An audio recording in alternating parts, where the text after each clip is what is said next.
Menghadapi pukulan marah Zhu Yuanji, sudut mulut Qi Heng sedikit terangkat, matanya penuh dengan penghinaan.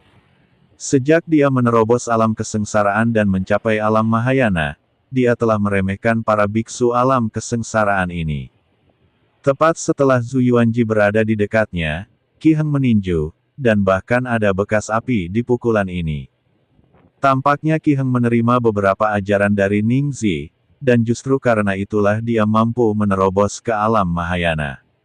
Ledakan. Kedua tinju itu bertabrakan, dan suara yang mengguncang dunia langsung terdengar. Seluruh kota Zujia berguncang untuk beberapa saat, dan kemudian semua orang melihat sesosok tubuh jatuh dengan cepat dari udara. Itu adalah Zhu Yuanji. Dada Zhu Yuanji terbakar parah, dan darah masih muncrat dari mulutnya. Ketika Zhu Yuanji jatuh ke tanah, sebuah lubang setinggi lebih dari 10 meter digali dari seluruh tanah. Ayah, Tuan Sekretaris, Zhu Qingyue bergegas mendekat. Orang-orang dari kota Zujia juga berkumpul. Ketika Zhu Qingyue membawa Zhu Yuanji keluar dari lubang, Zhu Yuanji hanya memiliki satu nafas tersisa. Wajahnya sangat pucat dan energinya seperti jaring laba-laba. Semua orang di kota Zujia memandang Qi Heng dengan marah. Tapi Qi Heng memandang semua orang dengan ekspresi acuh tak acuh. Jika ada di antara Anda yang tidak yakin, Anda pasti dapat mengambil tindakan terhadap saya. Bunuh dia. Seseorang meledak marah dan menuju ke arah Qi Heng. Kemudian lebih banyak orang dari kota Zujia mengambil tindakan terhadap Qi Heng. Ketika dua pengikut di belakang Qi Heng melihat ini, mereka langsung berdiri di depan Qi Heng. Qi Heng melambaikan tangannya, "Kalian mundur, mereka hanyalah sekumpulan sampah. Saya dapat mengusir mereka dengan lambaian tangan saya." Menghadapi semua orang di kota Zujia, nyala api muncul di telapak tangan Qi Heng, dan kemudian aura di tubuhnya terus melonjak. Nyala api semakin membesar, dan kemudian dengan tembakan telapak tangan, nyala api menuju ke arah penduduk kota Zujia seperti ular berbisa. "Ah! Bakar aku sampai mati! Membantu!" Saat semua orang di kota Zujia tersentuh oleh nyala api, mereka semua berteriak putus asa. Hanya dalam sekejap mata, puluhan warga kota Zujia tewas secara tragis. Saat ini, semua orang di kota Zujia merasa sedikit takut, dan tidak ada yang berani menyerang. Kesenjangan kekuatan antara mereka dan Qi Heng terlalu besar. Ini seperti kesenjangan yang tidak dapat dijembatani. Pada saat ini, Zhu Yuanji hanya bisa membuka matanya dan menyaksikan orang-orang di kota Zujia meninggal secara tragis, tetapi tidak ada yang bisa dia lakukan untuk mengatasinya. "Zhu Qingyue, buka bajumu sekarang dan biarkan aku tidur. Mungkin aku bisa menghindarkanmu dari tumpukan sampah dari kota Zujia ini. Jika Anda tidak setuju, maka saya hanya bisa mengambil tindakan dan melenyapkan kota Zujia Anda." Qi Heng memandang Zhu Qingyue dan berkata. Zhu Qingyue memandang Qi Heng dengan marah, tetapi tidak bisa berkata apa-apa. "Nona kedua, jangan berjanji padanya, kami. Penduduk kota Zujia tidak takut mati untuk menghentikannya." Tetapi sebelum dia bisa menyelesaikan kata-katanya, Qi Heng menembakkan cahaya spiritual dan langsung membunuhnya. "Zhu Qingyue, kamu harus memikirkannya. Sekarang aku akan memberimu waktu untuk memikirkannya. Selama waktu ini, aku akan terus membunuh orang-orang di kota Zujia kamu sampai kamu mengangguk." Setelah Qi Heng selesai berbicara, dia menembakkan telapak tangannya dari langit. Ledakan. Lusinan orang dari kota Zujia langsung musnah di telapak tangan ini. Meskipun mereka telah mencapai alam melampaui kesengsaraan, mereka masih tidak memiliki perlawanan sama sekali. Tidak mau melihat kematian tragis banyak orang di kota Zujia, Zhu Qingyue meraung keras. Tapi begitu dia selesai berbicara, Qi Heng menyerang dengan telapak tangan lainnya, dan lusinan orang dari kota Zujia menghilang lagi. Aku berjanji padamu, selama kamu melepaskan penduduk kota Zujia kami, aku bisa membiarkanmu bermain sesukamu." Zhu Qingyue berkompromi. Tapi ketika Qi Heng sangat bangga dan siap untuk merebut Zhu Qingyue, sebuah suara datang dari jauh. Apakah pria yang hanya berada di alam Mahayana tingkat pertama berani merajalela? Mendengar suara ini, mata Zhu Qingyue tiba-tiba berbinar. Ini hanya usaha kecil, tidak perlu berterima kasih. Chen Ping berkata dengan santai. Tampaknya membunuh Qi Heng semudah menghancurkan seekor semut. Tuan Chen, ayah saya terluka parah. Saya ingin tahu apakah Anda dapat membantu perawatannya.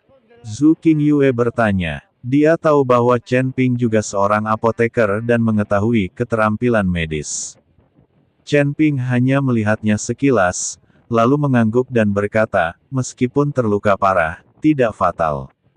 Tidak ada masalah. Ketika Zhu Qingyue mendengar ini, dia langsung sangat gembira dan memerintahkan orang-orang untuk membersihkan tempat kejadian.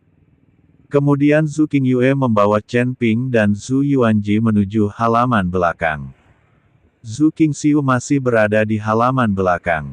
Dia telah menunggu dengan cemas di dalam hatinya, bertanya-tanya apa yang terjadi di luar. Ketika dia melihat Chen Ping mengikuti Zhu Qingyue dan mendukung ayahnya saat dia masuk, kekhawatiran batinnya langsung hilang. Dia telah mengalami hidup dan mati bersama Chen Ping, jadi tentu saja dia tahu apa yang mampu dilakukan Chen Ping. Selama Chen Ping datang, kota Qijia tidak perlu khawatir.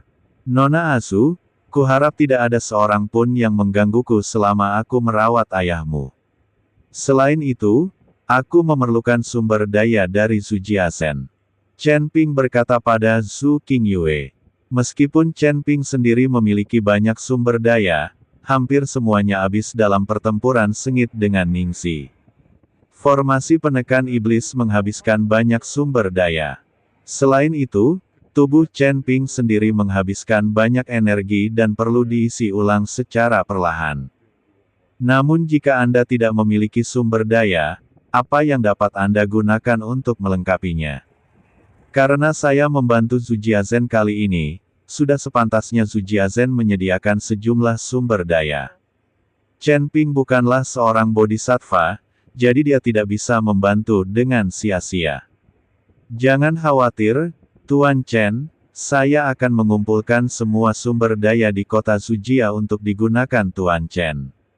Setelah Zhu Qingyue selesai berbicara, dia segera pergi mengumpulkan sumber daya. Chen Ping memandang Zhu Qingxiu, mengeluarkan buku rahasia Slip Giok Sekte Wanjian, dan mengembalikannya kepada Zhu Qingxiu. Nona Zhu, terima kasih atas rahasia Slip Gioknya.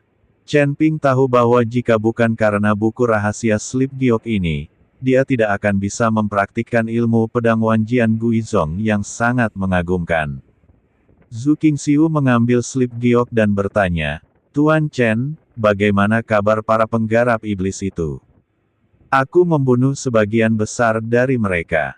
Hanya satu yang lolos. Itu bukan masalah besar. Tubuhmu sangat menderita akibat pertempuran ini, dan kamu perlu istirahat sebentar, jadi jangan berlarian. Chen Ping berkata pada Zhu Qingxiu. Oke, Zhu Qingxiu mengangguk, tapi ada sedikit keraguan di matanya. Ada apa denganmu? Ada yang ingin kamu katakan? Chen Ping melihat Zhu Qingxiu seperti itu, jadi dia bertanya. Tuan Chen, saya ingin bertanya, bisakah Anda menyembuhkan wajah saya? Zhu Qingxiu bertanya dengan suara rendah. Chen Ping mengangguk dan berkata, itu mungkin saja, tapi wajahmu sudah terlalu lama seperti ini. Jika kamu ingin mengembalikannya ke keadaan semula, kamu harus mengkonsumsi banyak rumput peri. Di antaranya, rumput otot dewa adalah yang paling istimewa dan tidak mudah ditemukan. Faktanya, tidak sulit untuk mengobati luka bakar di wajah Zhu Qingxiu. Sulit untuk mengumpulkan rumput peri dalam jumlah yang cukup. Tidak mungkin bagi Chen Ping untuk memiliki semua jenis rumput peri di tangannya untuk mengatasi semua penyakit. Tuan Chen, selama bisa disembuhkan, tidak apa-apa. Sedangkan untuk menemukan rumput otot dewa, saya akan menemukan cara. Zhu Qingxiu berkata dengan sangat bersemangat. Selama Anda sembuh, maka Anda tidak perlu lagi hidup di bawah topeng. Chen Ping mulai merawat Zhu Yuanji, dan Zhu Qingxiu keluar dari kamar. Dia tidak ingin mengganggu Chen Ping dalam merawat ayahnya. Selain itu, dia juga ingin mencari tahu di mana di wilayah timur terdapat rumput ajaib seperti rumput otot ilahi. Zhu Qingxiu akhirnya memiliki senyuman di wajahnya. Bagaimanapun, setiap gadis menyukai kecantikan. Zhu Qingxiu juga berpikir bahwa dia bisa kembali ke penampilan cantiknya. Zhu Qingyue mengirim orang untuk mengumpulkan sumber daya dari seluruh kota Zujia. Ketika semua orang di kota Zujia mendengar bahwa itu untuk pengobatan Zhu Yuanji, mereka semua sangat antusias dan menggunakan semua sumber daya mereka.